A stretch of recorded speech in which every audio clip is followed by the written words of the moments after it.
നമസ്കാരം. ജനപ്രിയ പ്രഖ്യാപനങ്ങളുമായി മോദി സർക്കാരിന്റെ വോട്ട് ബജറ്റ് ഒരു മണിക്കൂറിനകം. ലോക്സഭാ തെരഞ്ഞെടുപ്പിന് മുൻപുള്ള നരേന്ദ്രമോദി സർക്കാരിന്റെ ബജറ്റ് അല്പസമയത്തിനകം. തെരഞ്ഞെടുപ്പ് മുൻനിർത്തി ജനപ്രിയ പ്രഖ്യാപനങ്ങൾ ബജറ്റിൽ ഇടം പിടിച്ചേക്കും. കർഷകരോഷം ശമിപ്പിക്കാൻ കാർഷിക മേഖലയ്ക്ക് കൂടുതൽ പണം നീക്കിവെക്കുന്നതടക്കമുള്ള പ്രഖ്യാപനങ്ങൾക്കും സാധ്യതയുണ്ട്. ആദായ നികുതി ഇളവിന്റെ പരിധിയും ഉയർത്തിയേക്കും. അതിനിടെ ബജറ്റ് ചോർന്നുവെന്ന ഗുരുതര ആരോപണവുമായി കോൺഗ്രസ് രംഗത്തെത്തി. ബജറ്റിലെ സുപ്രധാന വിവരങ്ങൾ മാധ്യമങ്ങൾക്ക് സർക്കാർ ചോർത്തിയെന്ന് കോൺഗ്രസ് നേതാവ് മനീഷ് തിവാരി ആരോപിച്ചു.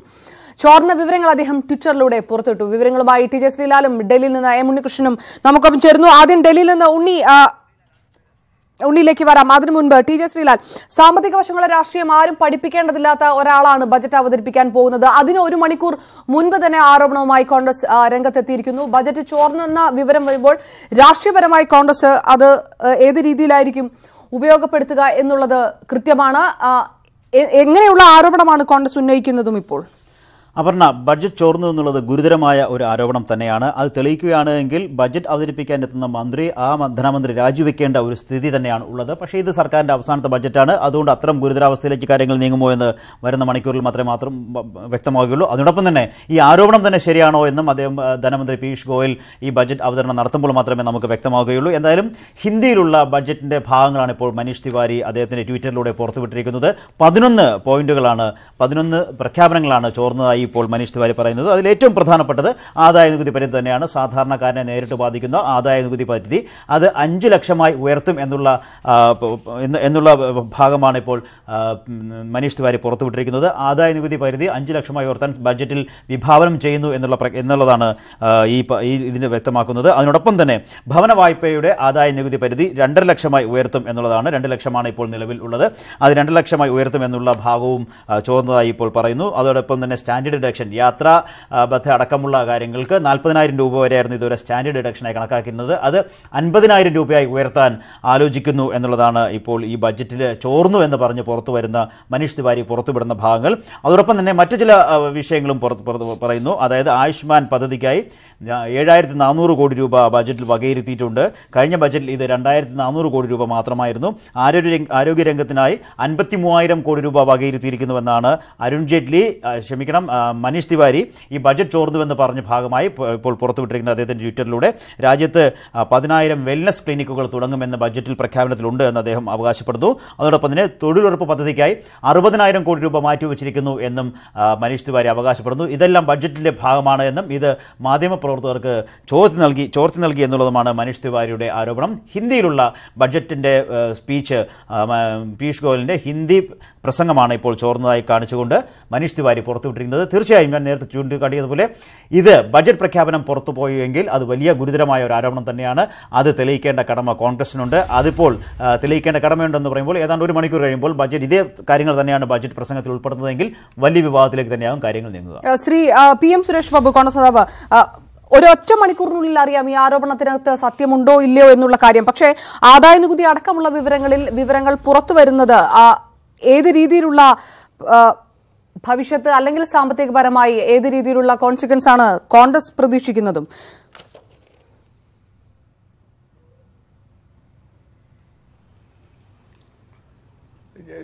ഞാൻ പറഞ്ഞല്ലോ, ഞാൻ നേരത്തെ ചോദിച്ചപ്പോഴും ഞാനിത് പറഞ്ഞു. കാരണം ഞാൻ കേരളത്തിൻ്റെ കോഴിക്കോട് ഭാഗത്തിരിക്കുന്ന ഒരാളാണ്. എനിക്കതിൻ്റെ വെറാസിറ്റിയെക്കുറിച്ച് അറിയില്ല. അതിൻ്റെ സാങ്കേതിക വശം എന്താണെന്ന് പറഞ്ഞാൽ സാങ്കേതികമായ ഒരു വശം മാത്രമേ ഉള്ളൂ. ഇത്തരം കാര്യങ്ങൾ ചോർച്ചയുണ്ടാവുക അല്ലെങ്കിൽ പുറത്തേക്ക് വരിക എന്നൊക്കെ പറയുന്നത് ചില ക്രമക്കേടുകളൊക്കെ നടത്തുന്നതിനുള്ള അവസരങ്ങൾ ഏതെങ്കിലും ആളുകൾക്ക് കൈവശം വരിക അല്ലെങ്കിൽ തുടങ്ങിയിട്ടുള്ള കാര്യങ്ങളാണ്. അത് 2 മണിക്കൂറിൻ്റെ ഗ്യാപ്പിൽ അല്ലെ 1 മണിക്കൂറിൻ്റെ ഗ്യാപ്പിൽ എന്തൊക്കെ ചെയ്യാൻ കഴിയും എന്നുള്ളതിനെ കുറിച്ചുള്ള സാങ്കേതിക വൈദഗ്ധ്യം എനിക്കില്ല. അതുകൊണ്ട് ഞാൻ അതിനെക്കുറിച്ച് കമൻറ്റ് ചെയ്യാൻ ഉദ്ദേശിക്കുന്നില്ല. കാരണം കമൻറ്റ് ചെയ്തിട്ട് ഒരു തെറ്റായൊരു കമൻറ്റ്സ് ഉണ്ടാകാൻ പാടില്ലല്ലോ. അത് ഡൽഹിയിൽ ഇരിക്കുന്ന ആളുകളോട് തന്നെ അന്വേഷിച്ചാൽ നമുക്ക് അതിനെക്കുറിച്ച് മനസ്സിലാക്കാൻ കഴിയും. പക്ഷേ ഇതൊക്കെ ചെയ്യുന്നത്, ഇത്തരം കാര്യങ്ങൾ നടപ്പാക്കുന്നത് ഒരു ചീപ്പ് പോപ്പുലാരിറ്റിയാണ്. അത് ഞാൻ നേരത്തെ കഴിഞ്ഞ വേറൊരു ചർച്ചയിൽ ഞാൻ പറഞ്ഞു.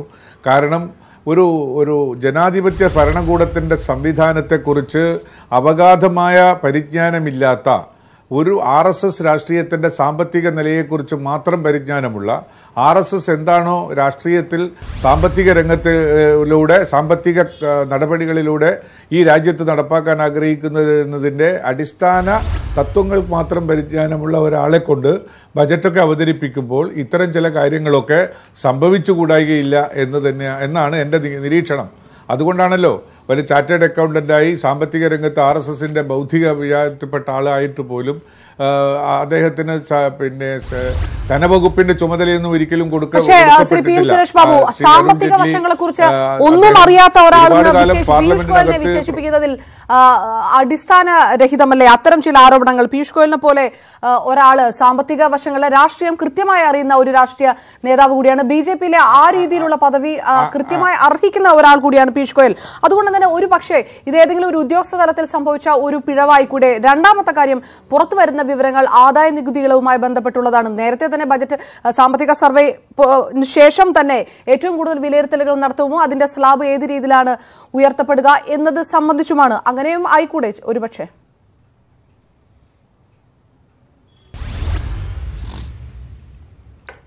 ഞാൻ പറഞ്ഞതിനകത്ത് ഈ തരത്തിൽ അദ്ദേഹത്തിന് സാമ്പത്തിക വൈദഗ്ധ്യമില്ല എന്ന് തോന്നിയിട്ടുണ്ടെങ്കിൽ ഞാൻ അതല്ല ഉദ്ദേശിച്ചത്. ഞാനങ്ങനെ പറഞ്ഞിട്ടുമില്ല. ഞാൻ ഉദ്ദേശിച്ചത് സാമ്പത്തിക വൈദഗ്ധ്യം അദ്ദേഹത്തിന് വളരെ വ്യക്തമായി RSS BJP ലൈനിലെ കുറിച്ചുള്ള വൈദഗ്ധ്യം ഏറ്റവും കൂടുതലുള്ള ആളാണെന്ന് സമ്മതിക്കുന്നതിന് എനിക്കൊരു മടിയുമില്ല. പക്ഷേ അദ്ദേഹത്തിന് ജനാധിപത്യ സംവിധാനങ്ങളിലുള്ള പരിചയക്കുറവുണ്ട് എന്നാണ് ഞാൻ പറഞ്ഞത്. ഞാൻ പറഞ്ഞതിനർത്ഥം പാർലമെന്റ് തുടങ്ങിയിട്ടുള്ള സ്ഥാപനങ്ങളിൽ എങ്ങനെയാണ് ഈ തരം കാര്യങ്ങൾ ട്രാൻസ്ലേറ്റ് ചെയ്യപ്പെടേണ്ടതിലുള്ള പരിചയക്കുറവ് ജെറ്റ്ലിയോട് താരതമ്യം ചെയ്യുമ്പോൾ ഇദ്ദേഹത്തിന് പരിചയക്കുറവുണ്ട്. ആ പരിചയക്കുറവിന്റെ ഭാഗമായി സംഭവിച്ചിരിക്കാം എന്ന് മാത്രമേ ഞാൻ പറയുന്നുള്ളൂ. ആ പരിചയക്കുറവിന്റെ ഭാഗമായി ഇതൊക്കെ ആകാം എന്ന നിലക്ക് വന്നിട്ടുണ്ടാകാമെന്നല്ലാതെ അദ്ദേഹത്തിന് സാമ്പത്തിക നിലവാരത്തിലുള്ള പരിജ്ഞാനമില്ല എന്ന് ഞാൻ ഒരിക്കലും ഉദ്ദേശിച്ചിട്ടില്ല. ഞാനങ്ങനെ ഉദ്ദേശിക്കാൻ മാത്രം ഒരു അപക്വത എൻ്റെ ഭാഗത്ത് ഉണ്ടാവുകയുമില്ല. എനിക്ക് അദ്ദേഹത്തിൻ്റെ ട്രാക്ക് റെക്കോർഡിനെ കുറിച്ച് ഞാൻ മനസ്സിലാക്കിയിട്ടുണ്ട്, വായിച്ച് മനസ്സിലാക്കിയിട്ടുണ്ട്, കേട്ടിട്ടുണ്ട്. സാമ്പത്തിക രംഗത്ത് BJPയെ ഉപദേശിക്കാൻ അദ്ദേഹത്തെ പ്രാഗൽഭ്യമുള്ള വേറൊരാളെ നമുക്ക് കിട്ടുകയുമില്ല. ഞാൻ അതിലൊന്നും തർക്കിക്കുന്നില്ല. ഇവിടെ ഈ ആദായ നികുതിയുടെ ഭാഗത്ത് നിന്നുകൊണ്ട് പറഞ്ഞിട്ടുള്ള ലീക്കിംഗ്, ആ ലീക്കിംഗ് എത്രത്തോളം നമ്മുടെ സമ്പദ്ഘടനയെ ദോഷകരമായി ബാധിക്കും എന്നതിനെക്കുറിച്ച് പറയാൻ എനിക്ക് ശക്തിയില്ല. ഞാൻ അതുകൊണ്ട് അതിനെക്കുറിച്ച് പറയുന്നില്ല. ഡൽഹിയിൽ ഇരിക്കുന്ന ആളുകൾ അതിനെക്കുറിച്ച് പ്രതികരിക്കട്ടെ. തീർച്ചയായും ആ വിഷയത്തിലേക്ക് വരാം. അതിനു മുൻപ് ആ വാർത്തയുടെ വിശദാംശങ്ങളുമായി ഡൽഹിയിൽ നിയമകൃഷ്ണനും നമുക്കൊപ്പം ചേരുന്നു. ഉണ്ണി, ഏത് രീതിയിലുള്ള രാഷ്ട്രീയ ആരോപണമാണ് കോൺഗ്രസ് ഉന്നയിച്ചിരിക്കുന്നത് ബജറ്റിന് ഒരൊറ്റ മണിക്കൂർ മുൻപ്?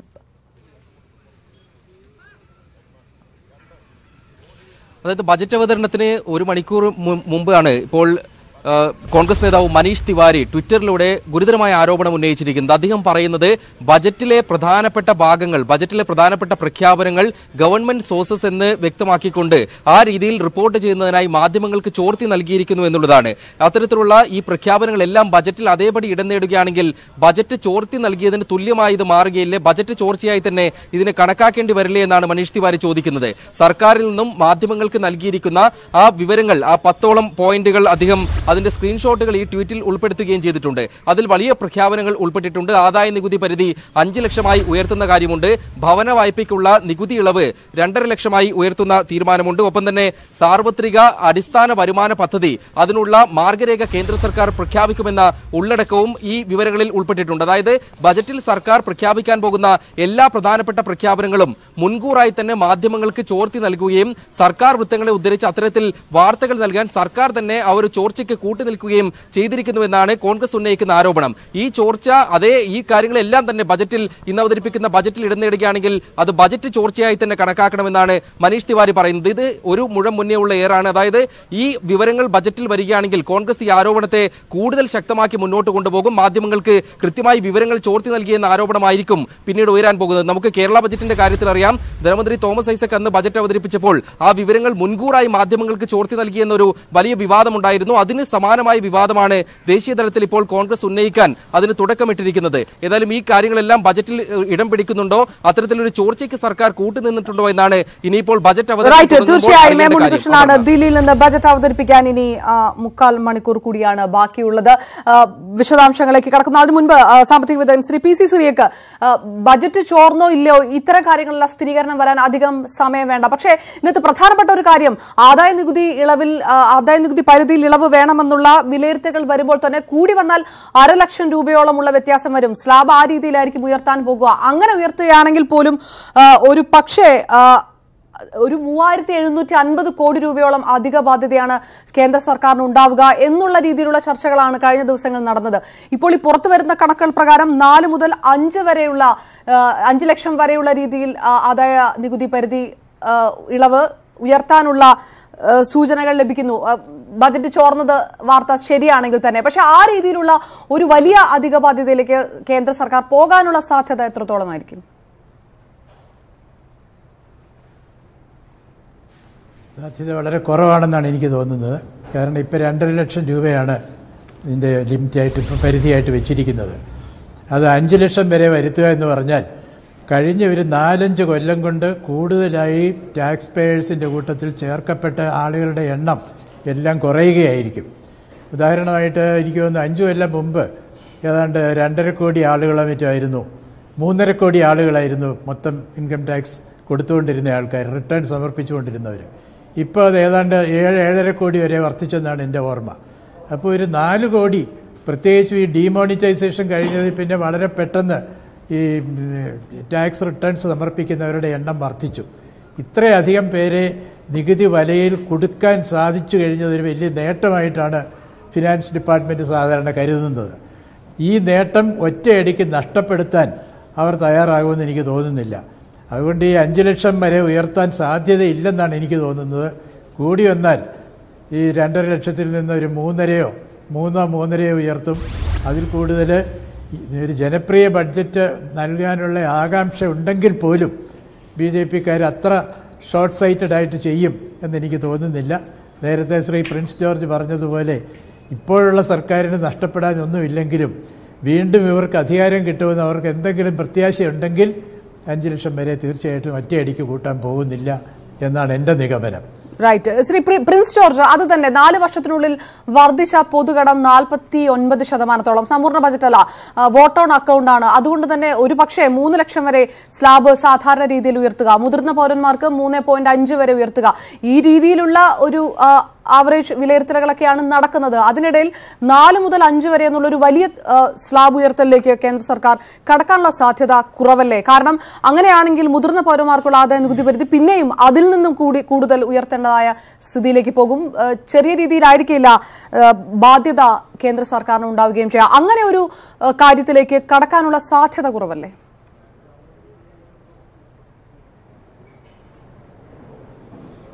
അല്ല, ടെക്നിക്കലി ഞാൻ PCC സാറിനോട് യോജിക്കുന്നു. കാരണം അങ്ങനെ ഒരു സാധാരണ രീതിയിലുള്ള ഒരു ബജറ്റിലാണെങ്കിൽ ഇത്തരത്തിലുള്ള ഒരു വലിയ ഇൻക്രീസ് സാധ്യമല്ല. എന്നാൽ ഇത്തവണ ഇലക്ഷൻ മുമ്പ് നിൽക്കുന്ന ഒരു ബജറ്റ് എന്നുള്ള ഒരു കാര്യം. 2, ഈ 3 ലക്ഷം രൂപ എന്ന് പറഞ്ഞ ലിമിറ്റ് എന്ന് പറഞ്ഞാൽ ഇപ്പോൾ ഒരു 30,000 രൂപ സാലറി ഏൺ ചെയ്യുന്ന ഒരാൾ, അയാൾ ഒരു വർഷം 3,60,000 രൂപ സാലറി ഏൺ ചെയ്യും. അയാൾ ടാക്സ് കൊടുക്കേണ്ട ഒരു സിറ്റുവേഷൻ വരും. അപ്പോൾ അങ്ങനെയുള്ള ഒരു, പക്ഷേ 30,000 രൂപയുടെ ഒരു സാലറി ഏൺ ചെയ്യുന്ന ഒരാളെ സംബന്ധിച്ചിടത്തോളം ഇന്നത്തെ കാലത്ത് അതൊരു വലിയ തുകയല്ല എന്ന് നമുക്കറിയാം. പ്രത്യേകിച്ച് ഇപ്പോഴത്തെ ജീവിത ചെലവുകളും മറ്റുമൊക്കെ കണക്കാക്കുമ്പം ഈ 30,000 രൂപ വെച്ചിട്ട് അവർക്കൊന്നും ചെയ്യാൻ സാധിക്കത്തില്ല. അപ്പോൾ ആ ഒരു സാഹചര്യത്തിൽ എനിക്ക് തോന്നുന്ന ഒരു കാര്യം എന്താണെന്ന് ചോദിച്ചു കഴിഞ്ഞാൽ, ഈ ഒരു പ്രത്യേക സാഹചര്യത്തിൽ ചിലപ്പോൾ ഫിനാൻസ് മിനിസ്റ്റർ ഈ 4.5 അല്ലെങ്കിൽ 5 ലക്ഷം രൂപ വരെ ലിമിറ്റ് കൂട്ടാനുള്ള ചാൻസ് ഉണ്ടെന്നുള്ളതാണ് എനിക്ക് തോന്നുന്നത്. കാരണം അത്തരത്തിലുള്ളൊരു സ്റ്റീപ്പ് ഇൻക്രീസ് ഉണ്ട്. 25,000 ഒക്കെ ഈ ലിമിറ്റ് ഇൻക്രീസ് ചെയ്യുന്നതുകൊണ്ട് ഒരു രീതിയിലും ആളുകളെ തൃപ്തിപ്പെടുത്താൻ പറ്റത്തില്ലെന്ന് മാത്രമല്ല, അതുകൊണ്ട് ഒരു ഇമ്പാക്റ്റ് ഇലക്ഷൻ ഉണ്ടാക്കാൻ സാധിക്കത്തില്ല. അപ്പോൾ ആ ഒരു ആംഗിളിൽ തിങ്ക് ചെയ്യുമ്പോൾ അവർ സ്റ്റീപ്പായിട്ടുള്ള ഒരു ഹൈക്ക് കൊണ്ടുവരികയും അത് തന്നെ പ്രൊജക്റ്റ് ചെയ്ത് സാധാരണ ആളുകൾക്ക് അത് ബെനിഫിറ്റ് ഉണ്ടാക്കി, അർബൻ പോപ്പുലേഷൻ അതിന് ബെനിഫിറ്റ് ഉണ്ടായി എന്നുള്ള രീതിയിൽ പ്രൊജക്റ്റ് ചെയ്തുകൊണ്ട് തന്നെ ഇലക്ഷനെ നേരിടുകയും ചെയ്യുന്ന ഒരു സ്ട്രാറ്റജി ആയിരിക്കും വരിക. ഇതിൻ്റെ ഫിനാൻഷ്യൽ ഇമ്പാക്റ്റ് എന്താണെന്ന് വെച്ച് കഴിഞ്ഞാൽ ഒരു കാര്യം ഉറപ്പാണ്, കഴിഞ്ഞ വർഷങ്ങളിൽ ഇതിന് മുമ്പുണ്ടായതിനേക്കാളും വളരെയേറെ ആളുകൾ, പ്രത്യേകിച്ച് ഡിമോണിറ്റൈസേഷന് ശേഷം വളരെയേറെ ആളുകൾ ടാക്സ് നെറ്റിലേക്ക് വന്നിട്ടുണ്ട്. അതായത് ഇൻകം ടാക്സ് പേ ചെയ്യുന്ന, പാൻ നമ്പർ എടുത്ത് പേ ചെയ്യുന്ന ആളുകളായിട്ട് വന്നിട്ടുണ്ട്. അപ്പോൾ അതിൽ കൂടുതൽ ആളുകളും തന്നെ ഈ ചെറിയ സ്ലാബുകളിലാണ്, 4 ലക്ഷം 5 ലക്ഷം രൂപ ഇൻകം ഉള്ള സ്ലാബുകളിലാണ് കിടക്കുന്നത്. അപ്പോൾ അവരിൽ കുറച്ച് പേര് എലിമിനേറ്റഡ് ആയി പോകുന്നതുകൊണ്ട് വലിയൊരു ഫിനാൻഷ്യൽ ഡിഫിക്കൽട്ടി ഒന്നും ഉണ്ടാകുന്നില്ല എന്നാണ് എനിക്ക് തോന്നുന്നത്. ശ്രീ എസ് കെ സജീഷ്, കൃത്യമായ രീതിയിൽ അറിയാം ഇതൊരു തെരഞ്ഞെടുപ്പ് ബജറ്റ് തന്നെയാണ്, ഒരു വോട്ട് ബജറ്റ് തന്നെയാണ്. അതുകൊണ്ട് തന്നെ പ്രതീക്ഷിക്കുന്നത് വലിയൊരു കാർഷിക പാക്കേജ്, അത് ഏത് രീതിയിലായിരിക്കും, തെലങ്കാന മോഡലായിരിക്കും, ഒഡീഷ മോഡലായിരിക്കും, ആ രീതിയിലുള്ള ചർച്ചകളെല്ലാം ബാക്കി നിൽക്കുകയാണ്. അതിനൊപ്പമാണ് ഇതുപോലെയുള്ള ഒരു ബജറ്റ് ചോർച്ച എന്നുള്ള ഒരു ആരോപണമായി കോൺഗ്രസ് പുറത്തു വരികയും ചെയ്യുന്നത്. പക്ഷേ ഇതിനകത്ത് പുറത്തുവിടുന്ന വിവരങ്ങൾ ഈ പറഞ്ഞതുപോലെ വലിയ രീതിയിലുള്ള ഒരു സാമ്പത്തിക ബാധ്യതയിലേക്ക് കേന്ദ്ര സർക്കാരിനെ കൊണ്ടെത്തിക്കുന്ന രീതിയിലുമാണ്. എങ്ങനെയാണ് നോക്കിക്കാണേണ്ടതും ഇപ്പോൾ? കേന്ദ്ര സർക്കാരിനെ സംബന്ധിച്ചിടത്തോളം ജനങ്ങളോടുള്ള എന്തെങ്കിലും ഒരു ബാധ്യത വെച്ചുകൊണ്ടൊന്നുമല്ല അവർ പെരുമാറിക്കൊണ്ടിരിക്കുന്നത്. അവർ കേൾക്കാമല്ലോ? തീർച്ചയായും സതീഷ് പറയൂ. അവർ ചെയ്തുകൊണ്ടിരിക്കുന്ന കാര്യം, അവർ എങ്ങനെ പണം കണ്ടെത്തുന്നു, എങ്ങനെ അത് വിതരണം ചെയ്യുന്നു, ഇത് മാത്രം പരിശോധിച്ചാൽ നമുക്കത് മനസ്സിലാകും. പണം കണ്ടെത്തുന്നതിനുള്ള മാർഗം എന്തൊക്കെയാണ്? ഇന്ത്യയുടെ പൊതുസമ്പത്തായ പൊതുമേഖലാ സ്ഥാപനങ്ങൾ വിൽക്കുകയാണ്. അവർ നേരത്തെ ലക്ഷ്യം വെച്ചത് 75,000 കോടി രൂപയാണ്. അതിലധികം ഏതാണ്ട് 1 ലക്ഷം കോടി രൂപ നേടിയെന്നാണ് കരുതുന്നത്. ഓരോ ബജറ്റിലും ഇന്ത്യയിലെ കണ്ണായ പൊതുമേഖലാ സ്ഥാപനങ്ങൾ വിറ്റഴിച്ചുകൊണ്ട് അതിൽ നിന്ന് പണം ഉണ്ടാക്കുന്നു. ഇവിടെ ഈ പറഞ്ഞ കാര്യങ്ങൾക്ക് ഒരു 3,750 കോടിയോ ഇനിയിപ്പോൾ 6,000 കോടിയോ അല്ലെങ്കിൽ അതിൽ കൂടുതലോ മാറ്റിവെച്ചാൽ കുഴപ്പമില്ല. ഇപ്പുറത്തുനിന്ന് ഇന്ത്യയുടെ സമ്പത്ത് വിറ്റ് അവർ ഉണ്ടാക്കുന്നത് 75,000 കോടിയും 1 ലക്ഷം കോടിയുമാണ്. ഇത് കാണേണ്ടതുണ്ട്. അതോടൊപ്പം തന്നെ നമുക്കറിയാം, ഈ ഇളവുകൾ നൽകുന്ന കാര്യം പരിശോധിച്ചാൽ കഴിഞ്ഞ ബജറ്റിൽ കോർപ്പറേറ്റുകളുടെ ടാക്സ് 30% ഉള്ളത് 25% കുറച്ചു കൊടുത്തു. അപ്പോൾ ഇതെല്ലാം അവരുടെ ലക്ഷ്യം നാം കാണേണ്ടത് ജനങ്ങളുടെ എല്ലാവരുടെയും ജീവന നിലവാരം ഉയർത്തുക എന്നതല്ല. ഈ രാജ്യത്തെ കോർപ്പറേറ്റുകളാണ് വളർന്നിട്ടുള്ളത്. അതിനെതിരായിട്ടുള്ള പ്രതിഷേധം രാജ്യത്ത് നിൽക്കുന്നുണ്ട്. നമുക്കറിയാം, ഇപ്പോൾ ലോകത്ത് തന്നെ സമ്പന്നന്മാരുടെ പട്ടികയിൽ ഇന്ത്യക്കാർ വളർന്നുകൊണ്ടിരിക്കുകയാണ്. ഇവരുടെ നയത്തിൻ്റെ ഭാഗമായിട്ടാണ്. എന്നാൽ ദരിദ്രന്മാരുടെ പട്ടികയിലും അതോടൊപ്പം ഇന്ത്യക്കാർ വളരുന്ന സാഹചര്യമാണുള്ളത്. വേൾഡ് ഹങ്കർ ഇൻഡെക്സിൽ 2014 നരേന്ദ്രമോദി അധികാരത്തിൽ വരുമ്പോൾ ഇന്ത്യയുടെ സ്ഥാനം 55-ാം സ്ഥാനത്തായിരുന്നു. ഇന്ന് 119 രാജ്യങ്ങളുടെ പട്ടികയിൽ 105-ാം സ്ഥാനത്തെത്തിയിരിക്കുന്നു. അതായത് വിരലെണ്ണാവുന്ന രാജ്യങ്ങൾ മാത്രമാണ് പട്ടിണിയുടെ കാര്യത്തിൽ ഇന്ത്യയുടെ മുന്നിൽ ഇനി നിൽക്കുന്നത് എന്ന് മാത്രമാണ്. ഏറ്റവും പട്ടിണിക്കാരുടെ രാജ്യമായി അതേ സ്ഥാനത്ത് നാം കാണേണ്ടതാണ്. കഴിഞ്ഞ വർഷത്തെ കാര്യം മാത്രം പരിശോധിച്ചാൽ ഇന്ത്യയിലെ ബില്യനേഴ്സിൻ്റെ എണ്ണം 100 ഉണ്ടായിരുന്നത് ഈ വർഷമാകുമ്പോഴേക്ക് 130 ലോകത്തിലെ ഏറ്റവും വലിയ കോടീശ്വരന്മാരുടെ പട്ടികയിലേക്ക് 19-ാം സ്ഥാനത്തേക്ക് മുകേഷ് അംബാനി വരുന്നു. ഇന്ത്യയിൽ 1-ാം സ്ഥാനത്ത് അനിൽ അംബാനിയുടെ വരുമാനം, അതുപോലെ തന്നെ ഇവരുടെയൊക്കെ വരുമാനം വർദ്ധിച്ചുകൊണ്ടിരിക്കുന്നു. അതുപോലെ തന്നെ അദാനിയുടെ വരുമാനം 109% വർദ്ധിച്ചത്. അപ്പോൾ സാധാരണക്കാരൻ പുറകോട്ട് പോകുന്നു, സമ്പന്നരായിക്കൊണ്ടിരിക്കുന്നു. യാതൊരു നിലയിലും ജനങ്ങൾക്ക് നൽകിയ ഒരു വാഗ്ദാനവും അവർ പാലിച്ചിട്ടില്ല. കാർഷിക മേഖലയിൽ നേരത്തെ നിങ്ങൾ സൂചിപ്പിച്ചല്ലോ, ഒരു കാര്യം നേരത്തെ പറഞ്ഞുകൊണ്ട് ഞാൻ ആവർത്തിക്കുന്നില്ല. കർഷകർ ആത്മഹത്യ ചെയ്യാത്ത രാജ്യമായി ഇന്ത്യയെ മാറ്റും എന്ന് പറഞ്ഞിട്ട് കർഷകരുടെ ആത്മഹത്യ ഇരട്ടിയാകുന്ന രാജ്യമായി ഇന്ത്യ മാറി. 40% കർഷക ആത്മഹത്യ ഈ രാജ്യത്ത് വർദ്ധിച്ചത്. തൊഴിലില്ലായ്മ അതിരൂക്ഷമായി. 2 കോടി പേർക്ക് തൊഴിൽ കൊടുക്കുന്ന വാഗ്ദാനം ഉണ്ടായിരുന്നു. പക്ഷേ 45 വർഷത്തെ ഏറ്റവും രൂക്ഷമായ തൊഴിലില്ലായ്മയാണ് രാജ്യം നേരിട്ടുകൊണ്ടിരിക്കുന്നത്. 2.2% 2012 കാലഘട്ടത്തിൽ ഉണ്ടായിരുന്നത് ഇപ്പോൾ 6.1% തൊഴിലില്ലായ്മ വർദ്ധിച്ചിരിക്കുന്നു. ഈ ഒരു നിലയിൽ രാജ്യത്തിൻ്റെ സമസ്ത മേഖലയിലും തൊഴിലില്ലാത്ത പട പെരുകിക്കൊണ്ടിരിക്കുന്നു. കർഷക ആത്മഹത്യ, ജീവ നിലവാരത്തിൻ്റെ കാര്യത്തിൽ ജനങ്ങൾ പുറകോട്ട് പോയിരിക്കുന്നു. എല്ലാം പൊള്ളയ വാഗ്ദാനങ്ങൾ മാത്രമാണ്. ഈ വാഗ്ദാനങ്ങൾ കൂടുതൽ ഈ ബജറ്റിലും ഉണ്ടാകും. അതിലപ്പുറത്തേക്ക് നമുക്ക് കാണാൻ വേണ്ടി കഴിയില്ല. പിന്നെ അവർ ഇപ്പോൾ ലക്ഷ്യം വെക്കുന്നത് തെരഞ്ഞെടുപ്പ് മാത്രമാണ്. തെരഞ്ഞെടുപ്പ് ലക്ഷ്യം വെച്ചുകൊണ്ട് ചില ഗിമ്മിക്കുകളൊക്കെ കാണിക്കും. അതിനപ്പുറത്തേക്ക് ജനങ്ങളുടെ മുന്നിൽ ഇവർ നൽകിയ ഏതെങ്കിലും ഒരു വാഗ്ദാനം ഇന്ന് വരെ പാലിച്ചിട്ടുണ്ടോ? ഇന്ന് വരെ പാലിച്ചിട്ടില്ല. ഇതിലും വലിയ വാഗ്ദാനങ്ങൾ നൽകിയിട്ടില്ലേ? ഇപ്പോൾ ആദായ നികുതിൻ്റെ കാര്യമല്ലല്ലോ, എല്ലാവരുടെയും അക്കൗണ്ടിലേക്ക് 15 ലക്ഷം രൂപ എത്തിച്ചു കൊടുക്കുമെന്ന് പറഞ്ഞിട്ടല്ലേ കള്ളപ്പണം പിടിക്കും. 35 ലക്ഷം കോടി രൂപ ഉണ്ടായിരുന്ന വിദേശത്തെ കള്ളപ്പണം ഇപ്പോൾ 75 ലക്ഷം കോടിയായി എന്നാണ് പറയുന്നത്. എന്നിട്ട് 15 ലക്ഷം എത്തിയില്ല എന്ന് മാത്രമല്ല, സാധാരണക്കാരൻ്റെ ബാങ്ക് അക്കൗണ്ടിൽ പൈസ ഇല്ലാത്തതിൻ്റെ ഭാഗമായി കഴിഞ്ഞ വർഷം ഏതാണ്ട് 10,000 കോടി രൂപയാണ് പാവപ്പെട്ടവൻ്റെ കയ്യിൽ നിന്ന് പണം ബാങ്കിലില്ല എന്നതിൻ്റെ പേരിൽ പിടിച്ചെടുത്തത്. ഇതാണ് ചെയ്ത നയങ്ങൾ.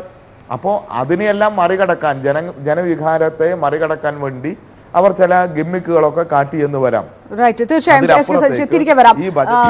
ഒരിക്കൽ കൂടി input editor T J Sreelal, budget ചോർന്നോ ഇല്ലയോ എന്നുള്ള ചോദ്യത്തിനൊപ്പം തന്നെ ഇത് എത്രത്തോളം വലിയ ഗിമ്മിക്കുകളാണ് തെരഞ്ഞെടുപ്പ് മുൻകൂട്ടി കണ്ടുകൊണ്ട് മോദി സർക്കാരിന്റെ ബജറ്റിൽ ഉണ്ടാവുക എന്ന ചോദ്യം കുറെ ദിവസങ്ങളായി ചോദിച്ചുകൊണ്ടിരിക്കുന്ന കാര്യം. പ്രധാനമായും ഒരു പക്ഷേ അനാലിസിസുകൾ നേരത്തെ പറയുന്ന ചില പോയിന്റുകൾ, സർവീസ് ടാക്സ് ആണെങ്കിൽ, ഭവന മേഖലയാണെങ്കിൽ, ആയുഷ്മാൻ ഭാരത് ആണെങ്കിൽ, ഈ ഓരോരോ വേർതിരിച്ചോ ഇന്ന സെക്ഷനായി കൃത്യമായ രീതിയിലുള്ള പദ്ധതികൾ പ്രഖ്യാപിച്ചേക്കും എന്നുള്ള വിലയിരുത്തൽ നേരത്തെയുണ്ട്.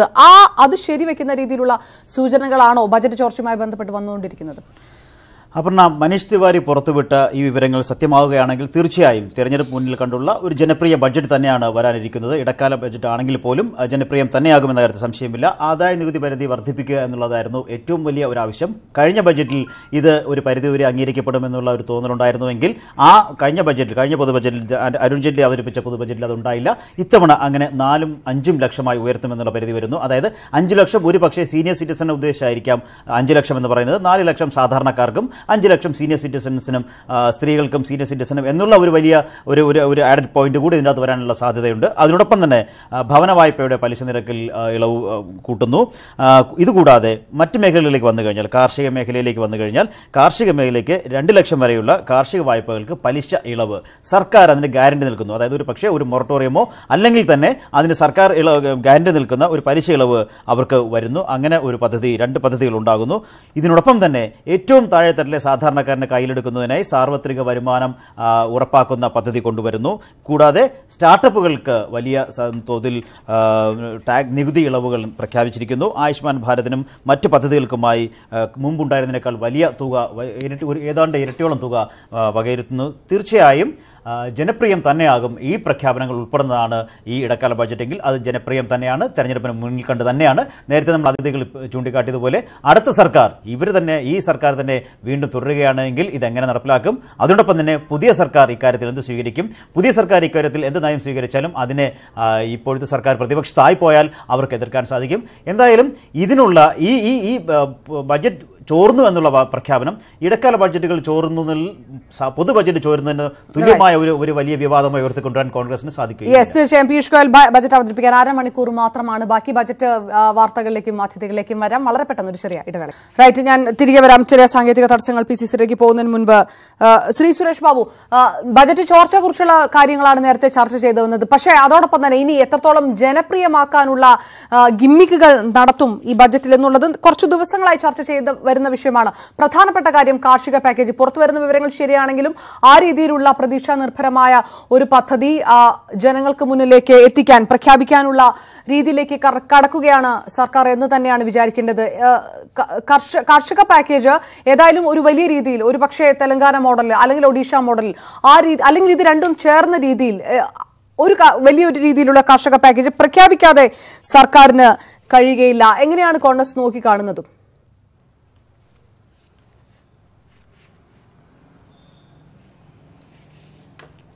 ഇതിനകത്ത് നമ്മൾ കാണേണ്ടുന്നത്, ഇപ്പം ഞാൻ പറയുമ്പോൾ അതൊരു രാഷ്ട്രീയമായി വ്യാഖ്യാനിക്കാനുള്ള ഇടയൊക്കെ ഉണ്ട്.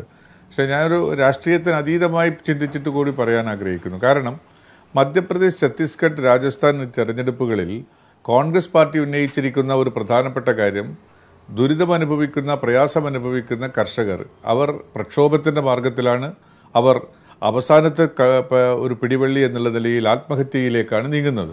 അതുകൊണ്ട് ഞങ്ങൾ ഈ സംസ്ഥാനത്തിൽ അധികാരത്തിൽ വന്നാൽ സംസ്ഥാനത്തിൻ്റെ അധികാര പരിധിക്കകത്ത് നിന്നുകൊണ്ട് കാർഷിക കടങ്ങൾ എഴുതി തള്ളുന്നതും അവരെ ബുദ്ധിമുട്ടുകളിൽ നിന്ന് മോചിപ്പിക്കുന്നതിനെക്കുറിച്ചും ആലോചിക്കും. പ്രകടന പത്രികയിൽ ഞങ്ങൾ പറഞ്ഞത് അധികാരത്തിൽ വന്ന് 100 ദിവസത്തിനകം ഈ കാര്യത്തിൽ ഒരു പരിഹാരമുണ്ടാക്കും എന്നുള്ളതാണ്. എന്നാൽ BJPയുടെ നിർഭാഗ്യത്തിന് ഈ 3 സംസ്ഥാനങ്ങളിലും കോൺഗ്രസ് അധികാരത്തിലേക്ക് വന്നു. മധ്യപ്രദേശിൽ അധികാരത്തിൽ വന്ന് 24 മണിക്കൂർ കഴിയുന്നതിന് മുമ്പ്, എൻ്റെ ധാരണ ശരിയാണെങ്കിൽ, തെറ്റുണ്ടെങ്കിൽ ഞാൻ തിരുത്താം, ധാരണ ശരിയാണെങ്കിൽ ആദ്യമായി കമൽനാഥ് ആദ്യത്തെ സംസ്ഥാനത്തിൻ്റെ മുഖ്യമന്ത്രി ഒപ്പുവെച്ചത് ആ കാർഷിക കടങ്ങൾ എഴുതിത്തള്ളുന്ന നടപടിക്കാണ്. ഛത്തീസ്ഗഡിലും അതുണ്ടായി, രാജസ്ഥാനിലും അതുണ്ടായി. അപ്പോൾ ജനങ്ങളോട് നൽകുന്ന വാഗ്ദാനങ്ങൾ അതിൻ്റെ യഥാർത്ഥ സ്പിരിറ്റിൽ ഏറ്റവും എളുപ്പത്തിൽ നൽകുന്ന ഒരു സംഭവം വർത്തമാനത്തിലല്ലാതെ പ്രവൃത്തിയിലൂടെ കാണിച്ചു കൊടുത്തതിൻ്റെ ഒരു പ്രഹരം ഈ ഗവൺമെൻറ്റിൻ്റെ മുമ്പിലുണ്ട്, BJP ഗവൺമെൻറ്റിൻ്റെ മുമ്പിലുണ്ട്. അവർ കഴിഞ്ഞ 2014 ഇന്ത്യ രാജ്യത്തെ ജനങ്ങളോട് നൽകിയ വാഗ്ദാനങ്ങൾ ഒന്നും തന്നെ നടപ്പാക്കാതെ ജനങ്ങളുമായി ബന്ധപ്പെട്ട് അമ്പലം പണിയലും ക്ഷേത്രം ഉണ്ടാക്കുന്നതിനെ കുറിച്ചൊക്കെയുള്ള ചർച്ചകളൊക്കെ നടക്കുന്നു എന്നുള്ളത് ഒഴിച്ചാൽ മറ്റൊന്നും ചെയ്യാതെ സാധാരണക്കാരൻ്റെ ജനജീവിതവുടെ ജീവിതഗന്ധിയായ പ്രശ്നങ്ങൾക്ക് പരിഹാരം നിർദ്ദേശിക്കുകയോ കാണുകയോ ചെയ്യാതെ നടത്തിയിട്ടുള്ള വാഗ്ദാന ലംഘനങ്ങൾ തങ്ങൾക്ക് തിരിച്ചടിയാകുമോ എന്ന ഭയം ഉള്ളിൽ തട്ടിക്കൊണ്ട് ശ്രീ പീയൂഷ് ഗോയൽ ഇത്തരം ചില വാഗ്ദാനങ്ങളുമായി ഈ ബജറ്റിലൂടെ രംഗത്ത് വന്നുകൂടായികയില്ല എന്ന് കാണുന്നു.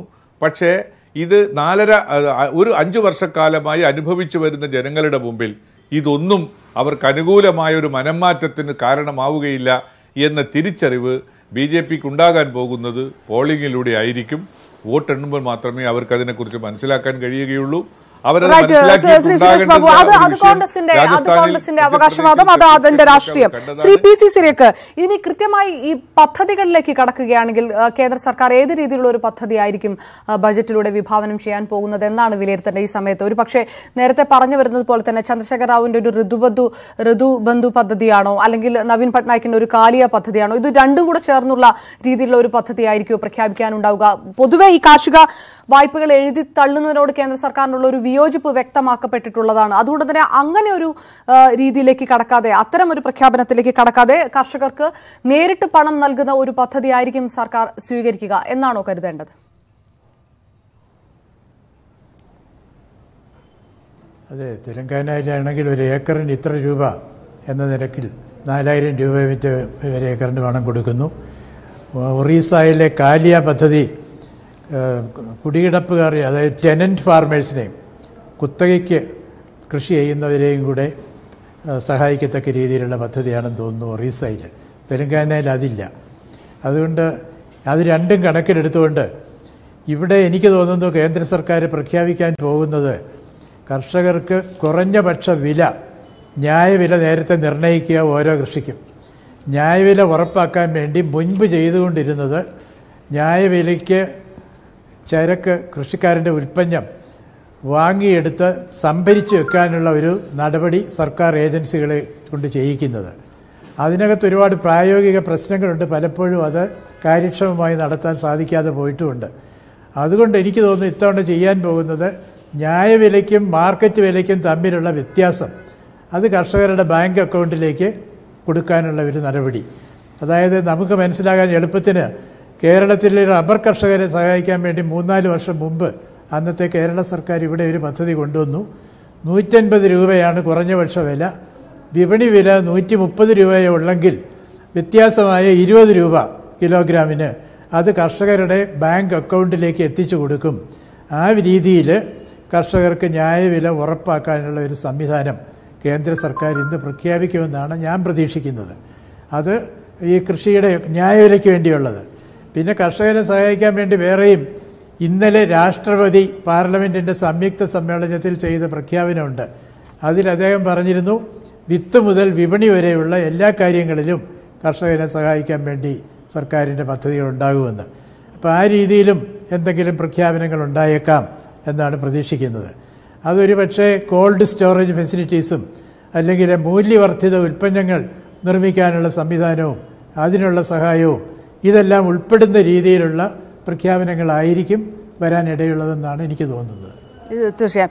ശ്രീ SK സജീഷ്, ഏത് രീതിയിലുള്ള ഒരു കാർഷിക പദ്ധതിയായിരിക്കും, കാർഷിക പാക്കേജ് ആയിരിക്കും കേന്ദ്ര സർക്കാർ വിഭാവനം ചെയ്യാൻ സാധ്യതയെന്നാണ് ഇപ്പോൾ വിലയിരുത്തി കണ്ടത്? ഇപ്പം നേരത്തെ പറഞ്ഞതുപോലെ തന്നെ കാർഷിക വായ്പ എഴുതിത്തടാനുള്ള സാധ്യത പൊതുവെ കേന്ദ്ര സർക്കാർ ആ നിലപാട് ഇതുവരെ സ്വീകരിക്കാത്തതുകൊണ്ട് അതിനുള്ള സാധ്യത തുലോം വിരളമല്ലേ? നേരിട്ട് പണം കർഷകരിലേക്ക് എത്തിക്കുക, അങ്ങനെ ഒരു നടപടിയിലേക്ക് കടക്കുമോ? അതോ ഈ പ്രമുഖ കാർഷികോൽപ്പന്നങ്ങൾക്ക് രാജ്യാന്തര വിപണി നിലവാരം അനുസരിച്ച് അത് ആഴ്ചതോറും പ്രഖ്യാപിക്കുന്ന ഒരു പദ്ധതി, ആ രീതിയിലേക്ക് കാര്യങ്ങൾ കടക്കുമോ? നേരത്തെ ശ്രീ PC സിരൊക്കെ പറഞ്ഞ പോലെ ഒരു കോൾഡ് സ്റ്റോറേജ്, ആ രീതിയിലുള്ള പുതിയ തരം പദ്ധതികളായിരിക്കുമോ? എങ്ങനെയാണ് താങ്കൾക്ക് തോന്നുന്നത്? അല്ല, കർഷകരുടെ ഉൽപ്പന്നങ്ങൾ ഒരു കോൾഡ് സ്റ്റോറേജിൽ സംഭരിച്ചു വെച്ചതുകൊണ്ടോ, കർഷകർക്ക് ഇപ്പോൾ കടക്കണി കർഷകർക്കുണ്ട്, ആ കടക്കണി താൽക്കാലികമായി പരിഹരിച്ചതുകൊണ്ടോ, അല്ലെങ്കിൽ ഏതെങ്കിലും രീതിയിൽ ഒരു താൽക്കാലിക ആശ്വാസം നൽകി ഒരു ഗിമ്മിക്ക് കാട്ടിയതുകൊണ്ടോ പരിഹരിക്കപ്പെടാൻ കഴിയുന്ന പ്രശ്നമല്ല. എന്താണ് ഇന്ത്യയിലെ കാർഷിക മേഖലയിൽ നേരിടുന്ന പ്രശ്നം? നയപരമാണ് പ്രശ്നം. ഇവിടെ ഇറക്കുമതി ശക്തമായി, കാർഷികോൽപ്പന്നങ്ങൾക്ക് വിലയില്ലാതായി, നവലിബറൽ നയങ്ങളുടെ ഭാഗമായി സബ്സിഡികൾ നിർത്തലാക്കാൻ വേണ്ടി തീരുമാനിച്ചു. ആ പ്രശ്നങ്ങളാണ് പരിഹരിക്കേണ്ടത്. ഇപ്പോൾ കടം പരിഹരിച്ചു കൊടുത്തു. ഇപ്പോൾ 50,000 കോടി രൂപ മാറ്റിവെച്ചാൽ ഇന്ത്യയിലെ കാർഷിക കടങ്ങൾ എഴുതിത്തള്ളാൻ കഴിയുമെന്നാണ് ഞാൻ പ്രതീക്ഷിക്കുന്നത്. ചിലപ്പോൾ അതിൽ കൂടുതൽ വേണ്ടി വരും. എന്നാൽ 50,000 കോടി എന്ന് കരുതുക. അങ്ങനെയാണെങ്കിൽ 50,000 കോടി എഴുതിത്തള്ളി കഴിഞ്ഞാൽ അടുത്ത വർഷം വിത്ത് വാങ്ങി ആ വിത്ത് വിളയിച്ച് വിളയാകുന്ന സമയത്ത് കർഷകന് വിലയില്ലെങ്കിൽ പിന്നെ വീണ്ടും കർഷകൻ ആത്മഹത്യ ചെയ്യുന്ന സാഹചര്യം വരില്ലേ?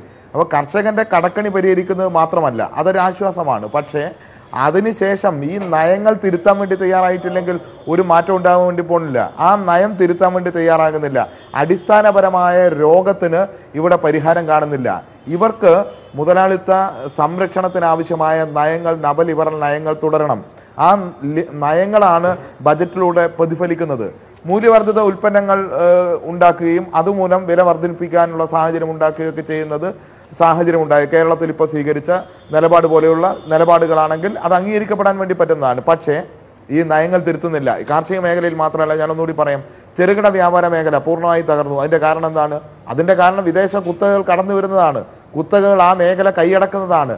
ആ നയം തിരുത്തിയില്ലെങ്കിൽ ചെറുകിട വ്യാപാര മേഖല രക്ഷപ്പെടുമോ? ചെറുകിട വ്യവസായ മേഖല തകർന്നു. കാരണം എന്താണ്? GST വന്നപ്പോൾ വൻകിടക്കാരോടും ചെറുകിടക്കാരോടും ഒരേ രീതിയിൽ ഒരേ സ്ലാബിന് നികുതി ഈടാക്കുന്നു. അവർ ഒരുമിച്ച് മാർക്കറ്റിൽ മത്സരിക്കുന്നു. ഇവരുടെ ഉൽപ്പന്നങ്ങൾ എന്ത് ചെയ്യുന്നു? ചെറുകിടക്കാരുടെ ഉൽപ്പന്നങ്ങൾ വിറ്റഴിക്കാൻ കഴിയാതെ അവർ പരാജയപ്പെട്ട് വീണു പോകുന്നു. ഇതാണ് കാണുന്നത്.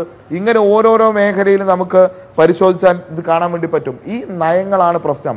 ഈ നയങ്ങളുടെ കെടുതിയാണ് രാജ്യത്ത് അനുഭവിച്ചുകൊണ്ടിരിക്കുന്നത്. ആ കെടുതി പരിഹരിക്കാൻ ഈ നയങ്ങൾ തിരുത്തുന്ന ബദലുണ്ടായേ പറ്റൂ. അല്ലാതെ താൽക്കാലികമായ ആശ്വാസം നൽകുന്ന അല്ലെങ്കിൽ കണ്ണിൽ പൊടിയിടുന്ന പ്രഖ്യാപനങ്ങൾ പോലും നടപ്പിലാക്കാത്തവരാണ് രാജ്യം ഭരിക്കുന്ന ആളുകളെന്ന് നമുക്കറിയാം. അപ്പോൾ ആ പ്രഖ്യാപനം കൊണ്ടൊന്നും രക്ഷപ്പെടാൻ വേണ്ടി പോകുന്നില്ല. അടിസ്ഥാനപരമായ ഈ നയം തിരുത്തുന്ന നിലപാടാണ് സ്വീകരിക്കേണ്ടത്. അത് സ്വീകരിക്കേണ്ടത് വരാൻ വേണ്ടി പോകുന്ന തെരഞ്ഞെടുപ്പിൽ ജനങ്ങളാണ് സ്വീകരിക്കേണ്ടത്. ജനങ്ങൾ അത് സ്വീകരിക്കാതിരിക്കാൻ വേണ്ടി ഒരു വശത്ത് വർഗീയത ശക്തിപ്പെടുത്തും. ചിലപ്പോൾ ബജറ്റിൽ രാമക്ഷേത്രത്തിന് വരെ പണം നീക്കി വെച്ചാൽ നമ്മൾ അത്ഭുതപ്പെടാനില്ല. ആ രീതിയിലുള്ള പ്രവർത്തനങ്ങളാണ് നടത്താൻ വേണ്ടി പോകുന്നത്. വർഗീയത ശക്തിപ്പെടുത്തും. മറ്റൊരു വശത്ത് ജനങ്ങളുടെ കണ്ണിൽ പൊടിയിട്ട് എങ്ങനെയെങ്കിലും അധികാരത്തിൽ തിരിച്ചു പ്രിൻസ് ജോർജിലേക്ക് കൂടി. പ്രിൻസ് ജോർജ്, നമ്മളിപ്പോൾ സംസാരിച്ചു വരുന്ന കവർ ചെയ്തു പോകുന്ന വിഷയങ്ങൾ ആദായ നികുതി, കർഷക പാക്കേജ് ഒക്കെയാണ്. അതോടൊപ്പം തന്നെ പ്രധാനപ്പെട്ട ഒരു കാര്യം ഉറ്റുനോക്കുന്നത് ബാങ്കിംഗ് മേഖല കൂടിയാണ്. 2 പതിറ്റാണ്ടിടയിൽ ഏറ്റവും മോശപ്പെട്ട വർഷമായിരുന്നു 2018. അതുകൊണ്ട് തന്നെ എന്ത് ചെയ്താലും, എത്ര കുറച്ച് നടപടിയെടുത്താലും അത് മേഖലയ്ക്ക് വലിയ ആശ്വാസമായി മാറും. ഏത് രീതിയിലുള്ള നടപടികളാണ് ബാങ്കിംഗ് മേഖല പ്രതീക്ഷിക്കുന്നത്? ഈ ബാങ്കിംഗ് മേഖല എന്ന് പറഞ്ഞാൽ നമ്മുടെ സമ്പദ് വ്യവസ്ഥയുടെ നട്ടെല്ലാണ്.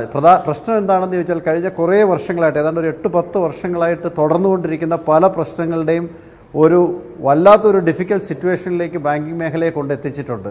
ഏറ്റവും പ്രധാന പ്രശ്നം നമുക്കറിയാം, ബാങ്കിൽ നിന്ന് കടമെടുത്തു അത് തിരികെ കിട്ടുന്നില്ല എന്നുണ്ടെങ്കിൽ NPA ആകും. NPA ആയിക്കഴിഞ്ഞാൽ ബാങ്കിന് ശരിക്കും പറഞ്ഞാൽ മറ്റേ ഡെപ്പോസിറ്റേഴ്സിന് കാശ് തിരികെ കൊടുക്കാൻ പറ്റാത്തൊരു സിറ്റുവേഷൻ വരും. അവരുടെ നെറ്റ്വർത്ത് ഇറോഡഡ് ആകും. അങ്ങനെയൊക്കെയുള്ള പ്രശ്നങ്ങളുണ്ട്. പ്രത്യേകിച്ചും പൊതുമേഖലാ ബാങ്കുകളിൽ വലിയ തോതിലുള്ള കടമെടുത്തിട്ട് മുങ്ങുന്ന ധാരാളം ആളുകളുടെ കഥകൾ കഴിഞ്ഞ ഒരു 3-4 വർഷങ്ങളായിട്ട് നമ്മളൊക്കെ കാണുന്നുണ്ട്.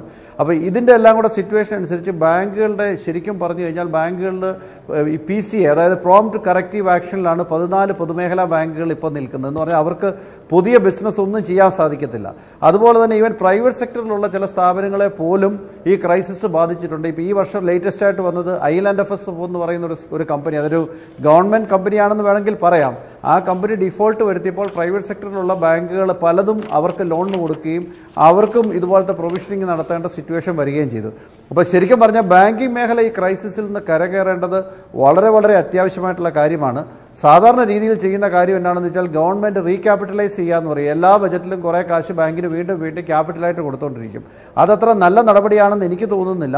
പകരം ഈ പെർഫോമൻസ് വീക്കായിട്ടുള്ളിടത്ത് മാനേജ്മെൻറ്റിനെ മാറ്റുകയും കൺസോൾഡേറ്റ് ചെയ്യുകയൊക്കെയാണ് ചെയ്യേണ്ടത്. പക്ഷേ യൂണിയനുകളുടെ എതിർപ്പുകളും മറ്റുമൊക്കെ ഉള്ളതുകൊണ്ട് ഈ പരിപാടികളൊന്നും മുന്നോട്ട് കൊണ്ടുപോകാൻ സാധിക്കുന്നില്ല.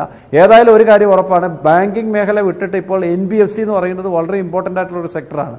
ബാങ്കുകൾ ലെൻഡ് ചെയ്യാൻ പറ്റാതിരുന്ന സമയത്ത് NBFCകളാണ് സാധാരണ ആളുകൾക്കൊക്കെ ലോണുകൾ കൊടുത്തുകൊണ്ടിരുന്നത്. ആ NBFC ഇപ്പോൾ ഒരു ക്രൈസിസ് സിറ്റുവേഷനെ ഫേസ് ചെയ്യുക, ലിക്വിഡിറ്റിയുടെ ഒരു പ്രോബ്ലം കഴിഞ്ഞ ഒരു 4-5 മാസങ്ങളായിട്ടുണ്ട് IL&FS സംഭവത്തിന് ശേഷം. അപ്പോൾ ചുരുക്കത്തിൽ ഈ ബാങ്കിങ് മേഖലയെ NBFCക്കും വേണ്ടിയിട്ട് റാഡിക്കലായിട്ടുള്ള എന്തെങ്കിലും റിഫോംസോ അനൗൺസ്മെൻറ്റോ ഈ ബജറ്റിൽ ഉണ്ടാകുമെന്ന് ഞാൻ കരുതുന്നില്ല. എങ്കിലും ബാങ്കിങ് മേഖലയിലെ പ്രശ്നങ്ങൾ അടുത്ത ഒരു വർഷം കൊണ്ട് ഇനി ഇൻക്രിമെൻ്റലായിട്ട് ഇഷ്യൂസ് ഉണ്ടാകുന്നില്ലെങ്കിൽ താനെ തന്നെ അത് പരിഹരിക്കപ്പെടും. കാര്യം മാക്സിമം പ്രൊവിഷൻസ് ഒക്കെ ബാങ്കുകൾ കൊടുത്തിട്ടുള്ളത് കൊണ്ട് തന്നെ ഇപ്പോൾ കഴിഞ്ഞ ദിവസം ICICI ബാങ്കിൻ്റെ റിസൾട്ട് വന്നപ്പോൾ തന്നെ 76% അവരുടെ പ്രൊവിഷൻ കവറേജ് എന്ന് പറയുന്നത്. എന്ന് പറഞ്ഞാൽ അവർക്ക് NPA ബാഡറ്റും ആകുന്ന ലോണുകൾക്കെല്ലാം തന്നെ പ്രൊവിഷൻസ് കൊടുത്തുകൊണ്ട് തന്നെ വരും വർഷങ്ങളിൽ അവർക്കത് റൈറ്റ് ബാക്ക് ചെയ്യാനും റിക്കവർ ചെയ്യുന്ന മുറയ്ക്ക് അവരുടെ പെർഫോമൻസ് ഇമ്പ്രൂവ് ചെയ്യാനും സാധിക്കുമെന്നുള്ളതാണ് വിലയിരുത്തൽ. അപ്പോൾ ആ രീതിയിൽ നോക്കുകയാണെങ്കിൽ ബാങ്കിങ് മേഖല തന്നെ അടുത്ത വർഷങ്ങളിൽ അത് റിക്കവർ ചെയ്ത് വരേണ്ടതാണ്. റിക്കവർ ചെയ്ത് വരാത്ത പക്ഷം സ്വാഭാവികമായിട്ടും അത് എക്കണോമിക്ക് ഒരു ഗുണവും ചെയ്യത്തില്ല. കാര്യം ബാങ്കിങ് മേഖല റിക്കവർ ചെയ്യാതെ എക്കണോമിക്ക് റിക്കവർ ചെയ്യാൻ വളരെ ബുദ്ധിമുട്ടാണ്. റൈറ്റ്, വളരെയധികം നന്ദി ശ്രീ പ്രിൻസ് ജോർജ്. അതോടൊപ്പം തന്നെ SK Sajeesh, PM Suresh Babu, PC Cyriac budget ചർച്ചയിൽ പ്രതികരിച്ചതിന്. 15 മിനിറ്റ് കൂടിയാണ് ബാക്കി പീയൂഷ് ഗോയൽ ബജറ്റ് അവതരിപ്പിക്കാൻ. മോദി സർക്കാരിന്റെ അവസാനത്തെ ബജറ്റാണ്. ആദായ നികുതി പരിധി ഒഴിവിൽ വലിയ രീതിയിലുള്ള ഇളവുണ്ടാകുമെന്നുള്ള കാര്യം ഏകദേശം ഉറപ്പായിരിക്കുന്നു. അത് എത്രത്തോളമാണ് എന്നുള്ളതാണ് കണ്ടറിയേണ്ടത്. അതോടൊപ്പം തന്നെ വലിയ രീതിയിലുള്ള ഒരു കാർഷിക പാക്കേജും കേന്ദ്ര സർക്കാർ പ്രഖ്യാപിക്കുമെന്നാണ് സൂചനകളും. ബജറ്റിന്റെ വിശദാംശങ്ങളിലേക്ക് വരാം. തത്സമയ സംരക്ഷണത്തിലേക്കും ഒരു ചെറിയ ഇടവേള. രാജ്യം ഉറ്റുനോക്കുന്നു മോദി സർക്കാരിന്റെ ഇടക്കാല ബജറ്റിലേക്ക്. A. സമ്പത്ത് MP ബജറ്റ് പ്രതീക്ഷകൾ പങ്കുവയ്ക്കുന്നു. ദില്ലിയിൽ നിന്ന് KP അഭിലാഷ്. തിരഞ്ഞെടുപ്പ് വർഷത്തിൽ നരേന്ദ്രമോദി സർക്കാരിന്റെ അവസാന ബജറ്റ് എന്തൊക്കെയായിരിക്കും കരുതിയിട്ടുണ്ടാകുക?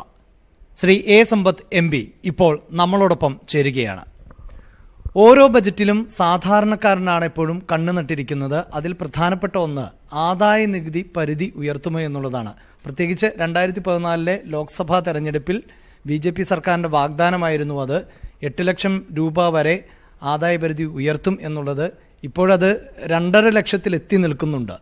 ഇനി തെരഞ്ഞെടുപ്പ് മുന്നിൽ കണ്ടുള്ള ബജറ്റിൽ എന്താണ് ആ നിലയിൽ പ്രതീക്ഷിക്കുന്നത്? താങ്കൾ സൂചിപ്പിച്ചതുപോലെ തന്നെ ഈ 17ാം ലോക്സഭ മുന്നിൽ കണ്ടുകൊണ്ടുള്ള കുറേ വാഗ്ദാനങ്ങളുടെ പെരുമഴയായിരിക്കും ശ്രീ അരുൺ ജെയ്റ്റ്ലി ചികിത്സയിലായതുകൊണ്ട് പകരം ഇത് അവതരിപ്പിക്കുന്ന ശ്രീ പീയൂഷ് ഗോയൽ അവതരിപ്പിക്കുന്ന ബഡ്ജറ്റ്. സ്വാഭാവികമായും പീയൂഷ് ഗോയൽ അദ്ദേഹത്തിൻ്റെ ബഡ്ജറ്റ് പ്രസംഗം അങ്ങനെ പരിമിതപ്പെടുത്താനൊന്നും അദ്ദേഹത്തിൻ്റെ സ്വഭാവ സവിശേഷത വെച്ച് ഞാൻ വിശ്വസിക്കുന്നില്ല. അദ്ദേഹം വളരെ നീട്ടി പരത്തിയെല്ലാം കിട്ടിയ ഒരു അവസരം അതുകൊണ്ട് അദ്ദേഹത്തിൻ്റേതായിട്ടുള്ള എല്ലാ കലാപരിപാടിയായി അദ്ദേഹം ഇതിനെ മാറ്റും എന്നുള്ള കാര്യത്തിൽ എനിക്കൊരു സംശയവുമില്ല. അദ്ദേഹത്തോടൊപ്പം ഞാൻ പാർലമെൻ്ററി കമ്മിറ്റികളിൽ പ്രവർത്തിച്ചിട്ടുള്ള ആൾ എന്നുള്ള നിലയിലും അദ്ദേഹം മന്ത്രിയായ ശേഷം അദ്ദേഹം പാർലമെൻറ്റ് അംഗങ്ങൾ ഉൾപ്പെടെയുള്ളവരോട് എടുക്കുന്ന നിലപാട് വെച്ചുകൊണ്ടും തന്നെ എനിക്കറിയാവുന്നത് ഞാൻ പറഞ്ഞതാണ്. അദ്ദേഹത്തോടുള്ള എല്ലാ ബഹുമാനത്തോടും കൂടി ഞാൻ പറഞ്ഞതാണ്. ഇവിടെ നടക്കുന്നത് വാസ്തവത്തിൽ ഈ ബഡ്ജറ്റിൽ ഇനി പ്രഖ്യാപനങ്ങൾ എന്തൊക്കെ വന്നിരുന്നാലും ഉണ്ടാകുന്ന പ്രഖ്യാപനങ്ങളെ സംബന്ധിച്ച് എങ്ങനെയെന്നറിയില്ല. എനിക്ക് ഇക്കാര്യത്തിൽ പ്രതീക്ഷകളല്ല പങ്കുവയ്ക്കാനുള്ളത്, എനിക്ക് ആശങ്കകളാണ് പങ്കുവയ്ക്കാനുള്ളത്. ഞാനിവിടെ ആവശ്യപ്പെടുന്നത് പ്രളയത്തിൽ 100 കൊല്ലക്കാലത്തിനിടയിൽ സംഭവിക്കാത്ത ദുരന്തങ്ങളെല്ലാം ഉണ്ടായ കേരളത്തിൻ്റെ പുനർനിർമ്മിതിക്കും പുനഃസൃഷ്ടിക്കുമായി ഐക്യരാഷ്ട്രസഭ തന്നെ നഷ്ടം കണക്ക് കൂട്ടി 30,000 കോടി രൂപയെങ്കിലും വേണം എന്നുള്ളത് ഒരു ഭഗീരഥ പ്രയത്നമാണ്. കേരളത്തിന് നിങ്ങൾ അർഹമായിട്ടുള്ള തുക നൽകണം. പുറത്തുനിന്ന് ആ പണം സംഭരിക്കാനായി അനുവദിക്കുന്നില്ല എങ്കിൽ കേന്ദ്ര ഗവൺമെൻറ് അടിയന്തരമായി നൽകണം. ബഡ്ജറ്റിൽ അതിനനുസരിച്ചുള്ള കാര്യങ്ങൾ നൽകണം. ഇതുമായി ബന്ധപ്പെട്ട് തന്നെ തീരദേശത്തും മലയോര പ്രദേശങ്ങളിലുമുള്ള ജനങ്ങൾക്ക് അവർക്ക് അർഹമായ നിലയിൽ അവരുടെ ജീവിതം മുന്നോട്ട് കൊണ്ടുപോകേണ്ടതുണ്ട്. പഴയ കുട്ടനാട് പാക്കേജിൻ്റെ കാര്യം ഉൾപ്പെടെ ഉള്ള കാര്യങ്ങൾ പറഞ്ഞാൽ കേരളത്തെ സംബന്ധിച്ച് കേരളത്തിൻ്റെ വടക്ക് മുതൽ തെക്ക് വരെയുള്ള പുതിയ ഈ റെയിൽ കോറിഡോർ വരുന്നതിന് വേണ്ടി ഞാനതൊരു ഹൈസ്പീഡ് റെയിൽ കോറിഡോർ എന്ന് പറയുന്നില്ല, പക്ഷേ എങ്കിലും കേരളത്തിലെ ബഡ്ജറ്റിൽ ഡോക്ടർ തോമസ് ഐസക് വിഭാവന ചെയ്ത ചില കാര്യങ്ങളുണ്ട്. എന്തായാലും ഇക്കുറി കേരളത്തിലെ ബഡ്ജറ്റ് കേന്ദ്ര ബഡ്ജറ്റിൻ്റെ ഒരു ദിവസം മുന്നെയാണ് വന്നിട്ടുള്ളത്. ഡോക്ടർ തോമസ് ഐസക് ഇക്കാര്യത്തിൽ വളരെ ദീർഘവീക്ഷണത്തോടെ കുറേ കാര്യങ്ങൾ അവിടെ വെച്ചിട്ടുണ്ട്. ആ കാര്യങ്ങൾ ഇവിടുത്തെ ഈ ബഡ്ജറ്റിൽ കേന്ദ്ര ഗവൺമെൻറ്റിൻ്റെ ബഡ്ജറ്റിൽ അനുകരിക്കാവുന്ന കാര്യങ്ങളാണ്. അത്തരം കാര്യങ്ങൾ ചെയ്യണമെന്നുള്ളതാണ് എൻ്റെ പ്രതീക്ഷ. ഒപ്പം കൃഷിക്കാരെ സംബന്ധിച്ചിടത്തോളം ഇന്ത്യയിൽ അവർ അനുഭവിച്ചു കൊണ്ടിരിക്കുന്ന ദുരന്തങ്ങൾ സ്വാമിനാഥൻ കമ്മിറ്റി റിപ്പോർട്ട് നടപ്പാക്കുന്നു എന്ന് പറയുമ്പോഴും കൃഷിക്കാർ ആത്മഹത്യ ചെയ്തുകൊണ്ടിരിക്കുകയാണ്. വാസ്തവത്തിൽ കൃഷിക്കാരെ സംബന്ധിച്ച് അവരുടെ പരിദേവനം, ആ പരിദേവനങ്ങൾ കേൾക്കാനും അവരുടെ പ്രശ്നങ്ങൾക്ക് പരിഹാരമുണ്ടാക്കാനും ബഡ്ജറ്റിൽ കഴിയണം. ഇതുവരെ അത് കഴിഞ്ഞിട്ടില്ല. കേന്ദ്ര ബജറ്റിനെ കുറിച്ചുള്ള പ്രതീക്ഷകൾ പങ്കുവയ്ക്കുകയായിരുന്നു A. Sampath MP. അല്പസമയത്തിനകം കേന്ദ്രമന്ത്രി പീയൂഷ് ഗോയൽ ബജറ്റ് അവതരിപ്പിക്കും. കേന്ദ്ര മന്ത്രിസഭാ ബജറ്റിന് അംഗീകാരം നൽകിയിരിക്കുന്നു. വരാം വിശദാംശങ്ങളിലേക്ക് ഇടവേളയ്ക്ക് ശേഷം.